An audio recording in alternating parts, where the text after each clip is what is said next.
হ্যাঁ, আমি ১৮৫ নিয়ম অনুসারে বিধানসভা একটা নিন্দা প্রস্তাব জমা দিয়েছে। যেভাবে আমাদের দেশনায়ক স্বাধীনতা সংগ্রামের উজ্জ্বল জ্যোতিষ্ক, শুধু বাঙালি নয় দেশের গর্ব, নেতাজি সুভাষচন্দ্র বোসকে নিয়ে যেভাবে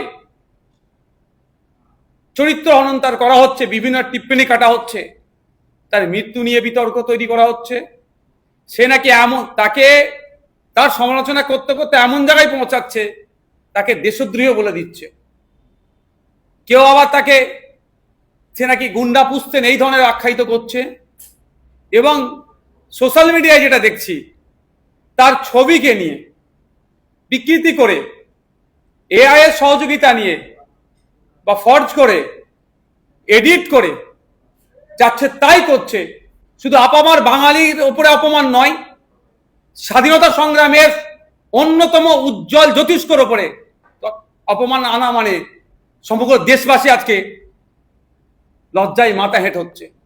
কিন্তু আমরা একটা জিনিস দেখছি, পশ্চিমবাংলা সরকার বলুন, দেশের সরকার বলুন, প্রশাসন বলুন, অদ্ভুতভাবে নিশ্চুপ থেকে যাচ্ছে। এই নীরবতা কবে তারা ভাঙবে, কবে ভাঙবে বলতে পারবো না। কিন্তু আমরা একজন দেশপ্রেমিক হিসাবে, আমার পূর্বপুরুষ দেশ স্বাধীনতা সংগ্রামে অংশগ্রহণ করেছিলেন, স্বাভাবিকভাবে আমি চুপ থাকতে পারি না। নমস্কার, আপনারা দেখছেন আমার ছোট্ট YouTube channel voice of Anirban. সঙ্গে আমি আপনাদের আপনজন অনির্বাণ চৌধুরী। গোটা দেশ জুড়ে একটা নাম নিয়ে আলোড়ন চলছে, যিনি শুধু বাঙালি জাতির কাছে নয়, গোটা ভারতবর্ষের কাছে, এমনকি এশিয়ার কাছে একটা উজ্জ্বল নাম। ভারতবর্ষের স্বাধীনতা সংগ্রামে যিনি অগ্রণী সৈনিক ছিলেন, নেতাজি সুভাষচন্দ্র বসু। আর এই সুভাষচন্দ্র বসুকে নিয়ে আজকে বিভিন্ন যে উক্তি আসছে, বিভিন্ন মানুষের এবং বিশিষ্ট মানুষের বলা ভালো, যাতে করে বাঙালির অস্মিতাতে একটা আঘাত লাগছে। আমি আজকে কথা বলবো এমন একজনের সঙ্গে, যিনি দীর্ঘদিন ধরে নেতাজি সুভাষচন্দ্র বসু এবং বিশেষ করে তার আজাদ হিন্দ বাহিনীর ওপরে নিরলসভাবে কাজ করে চলেছেন। পৃথিবীর বিভিন্ন জায়গায় ঘুরে যে সমস্ত দুষ্প্রাপ্য জিনিস, সেগুলোর সংগ্রহ করেছেন, নিজে একটা ছোটোখাটো মিউজিয়াম মতনও করেছেন। আমি আপনাদের সঙ্গে এই বিষয়ে যার সঙ্গে আলোচনা করব, যাকে পরিচয় করাবো, যার মুখ থেকে কিছু কথা শুনব, কারণ তার থেকে বেশি অন্তত আমি জানি না, বা আমার মনে হয় আমার দর্শকগুলো অনেক কিছু জানতে পারবেন তার কাছ থেকে। শ্রী পৃথ্বীশ দাশগুপ্ত, যুগশঙ্খ পত্রিকার সম্পাদক। পৃথ্বীশবাবু, আপনাকে স্বাগত জানাই আমার এই ছোট্ট ইউটিউব চ্যানেলে। নমস্কার। আচ্ছা, এই সোজাসুজি আসি কথায়, যে ভারতবর্ষের পার্লামেন্টের একজন সদস্য, বলতে গেলে রাজ্যসভার সদস্য, অনন্ত মহারাজ, মানে যিনি নগেন রায় যার আসল নাম, তিনি একদম পরিষ্কার মিডিয়ার সামনে আমাদের দেশনায়ক নেতাজি সুভাষচন্দ্র বসু এবং তার তৈরি আজাদ হিন্দ বাহিনী নিয়ে যে মন্তব্য করেছেন, আমি আর সেটাকে পুনরাবৃত্তি করলাম না, কারণ এটা এখন ভাইরাল। এবং সবথেকে বড় কথা, যে তিনি একথাও বলেছেন, যেটা অন্তত আমার কানে খুব বেজেছে, যে নেতাজির বাবার ঔকাত ছিল। এই ব্যাপারে একজন নেতাজি প্রেমী, নেতাজি গবেষক এবং একটি দৈনিক প্রভাতী সংবাদপত্রের সম্পাদক হিসাবে আপনি কি বলবেন? নমস্কার। নেতাজিকে নিয়ে যে কুৎসিত মন্তব্য বা কলুষিত করার চেষ্টা, প্রয়াস, সেটা প্রথম নয়। স্বাধীনতার পর থেকেই বারংবার রাজনৈতিক উদ্দেশ্য নিয়ে নেতাজিকে কলুষিত করার চেষ্টা করেছে এ দেশের বিভিন্ন রাজনৈতিক ব্যক্তিত্ব বা রাজনৈতিক দল। সেই ধারা আজও প্রবাহিত। নবতম সংযোজন এই নগেন্দ্র রায় ওরফে অনন্ত মহারাজ, তিনি রাজ্যসভার সাংসদ, ভারতীয় জনতা পার্টির পশ্চিমবঙ্গ থেকে মনোনীত রাজ্যসভার সাংসদ।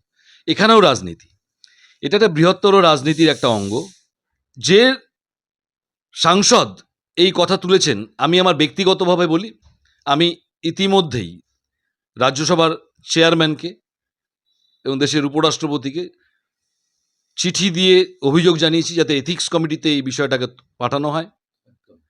এবং আমার জানা ভারতবর্ষের একাধিক রাজনৈতিক ব্যক্তিত্ব, বিভিন্ন সংগঠনের, বিভিন্ন রাজনৈতিক দলের এবং ব্যক্তিগতভাবে উদ্যোগ নিয়ে তারা মেল মারফত, চিঠি মারফত এই অভিযোগ রাজ্যসভার চেয়ারম্যানের কাছে পাঠিয়েছেন। এবং এখন রাজ্যসভার চেয়ারম্যান তিনি দেশের উপরাষ্ট্রপতি, সংবিধান মেনে তিনি নিশ্চয়ই তার সিদ্ধান্ত নেবেন বলে আমাদের বিশ্বাস। আর নগেন্দ্র রায় ওরফে অনন্ত মহারাজ, তার যদি আপনারা এই সর্বশেষ নির্বাচনের যে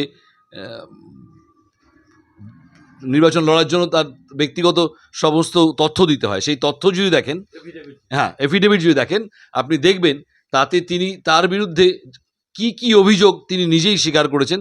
ইতিমধ্যেই তা তদন্তের চলছে 2016, 2017, এবং সেগুলো যেহেতু বিচারাধীন মামলা, তাই আমি সেই মামলাগুলোর উল্লেখ করছি না, কিন্তু খুব গর্হিত অপরাধের সে ইঙ্গিত রয়েছে সেই অভিযোগে। বক্তব্য হচ্ছে যে ওনার সঙ্গে রাজপরিবারের দূরত্ব কোনো সম্পর্ক নেই, উনি বিজেপি দলের সেরকম কোনো গুরুত্বপূর্ণ পদেও নেই বা ডাকছেও না। তিনি আপনার কথা অনুযায়ী ভেসে থাকার জন্য নেতাজিকে ব্যবহার করছেন এবং এই কুৎসিত ভাষা ব্যবহার করছেন। তো এটা তো অস্বীকার করার কোনো জায়গা নেই যে ওনাকে মনোনীত করেছে বিজেপি। তো উনি সেই পার্লামেন্টে দাঁড়িয়ে, যেখানে দেশের নীতি নির্ধারণ হয়, সেখানে দাঁড়িয়ে নেতাজি সুভাষচন্দ্র বসু, যাকে আমাদের দেশের প্রধানমন্ত্রী নরেন্দ্র মোদীজি লালকেল্লায় দাঁড়িয়ে নেতাজি সুভাষচন্দ্র বসুকে বলেছিলেন দেশের প্রথম প্রধানমন্ত্রী, এবং দিল্লিতে তার একটা মূর্তিও উন্মোচন করেছিলেন প্রধানমন্ত্রী।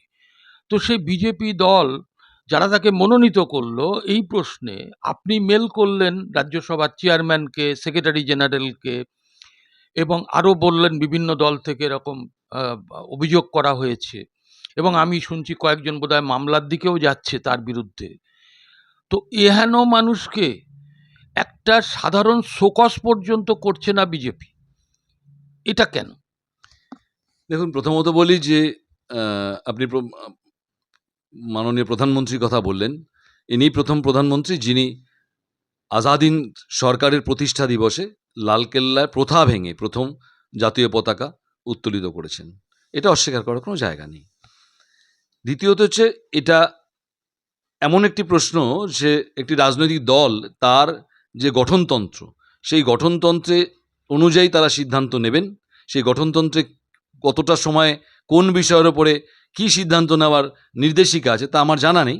তবে আমরা মনে করছি যে সময় বিলম্ব না করে ভারতীয় জনতা পার্টি অবিলম্বে এই অনন্ত মহারাজ ওরফে নগেন্দ্র রায়ের এগেনস্টে দলীয় পরিকাঠামো মেনে তাকে শোকজ করা বা যা হওয়া উচিত।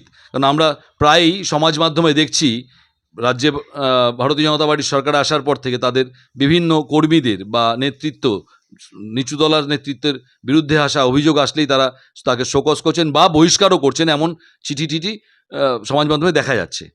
তো তাই যদি হয়, তাহলে একজন নিচুতলার কর্মী আর একজন সাংসদের মধ্যে একটি সাংগঠনিক দলের পার্থক্য কেন থাকবে, এটা আমার জানার ইচ্ছা রইল এই রাজ্যের নেতৃত্বের কাছে। প্রথমেই সবাইকে একটা কথা বলতে চাই, নেতাজিকে দয়া করে কেউ বাঙালি বা বাংলার নেতা হিসাবে তাকে ছোট করবেন না। নেতাজি এ দেশের মহান নেতা, শুধু দেশের নয়, এশিয়ার তিনি একজন নেতা, মুক্তি সূর্য বলা হতো, এবং সারা পৃথিবীর বিপ্লবের ইতিহাসে তিনি একজন অন্যতম নেতা হিসাবে তাকে গণ্য করা হয়। তাই বাঙালি আমাদের ঘরের নেতা, আমরা বাঙালি চুপ, সারা ভারতবর্ষের উচিত এই নেতাজির প্রতি যে কোনো অবমাননাকর ঘটনা ঘটলে বা কোনো উক্তি আসলে তার প্রতিবাদে সোচ্চার হওয়া, এবং কোনো অবস্থায় যতক্ষণ না পর্যন্ত এই অনন্ত মহারাজ নামক একটি লোক, তিনি শুধু অপরাধ করেছেন নেতাজিকে ছোট করে না, তিনি অপরাধ করেছেন রাজবংশী সম্প্রদায়, গোটা সম্প্রদায়কে একটা প্রশ্নের চিহ্নের সামনে দাঁড় করিয়ে দিয়েছেন। তাদের দীর্ঘ ইতিহাস, তাদের যে গরিমা, সেই গরিমাকে তিনি কলুষিত করেছেন।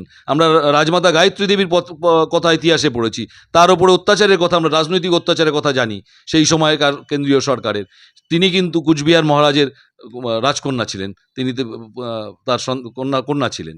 তো এমন একটি গৌরবময় ঐতিহ্যময় জনগোষ্ঠী, যাদের নানা ক্ষেত্রে এই দেশ গঠনের ক্ষেত্রে অবদান আছে, সেই জনগোষ্ঠীকে যেভাবে প্রশ্নচিহ্নের সামনে দাঁড় করিয়ে দিচ্ছেন, আমার অনুরোধ এই রাজবংশী কামতাপুরী জনগোষ্ঠীর উচিত আগামীকালই তার বাড়ির সামনে গিয়ে এই প্রশ্নের জবাব চাওয়া। তাকে অধিকারকে দিয়েছে একটা বৃহত্তর জনগোষ্ঠীকে কলুষিত করা।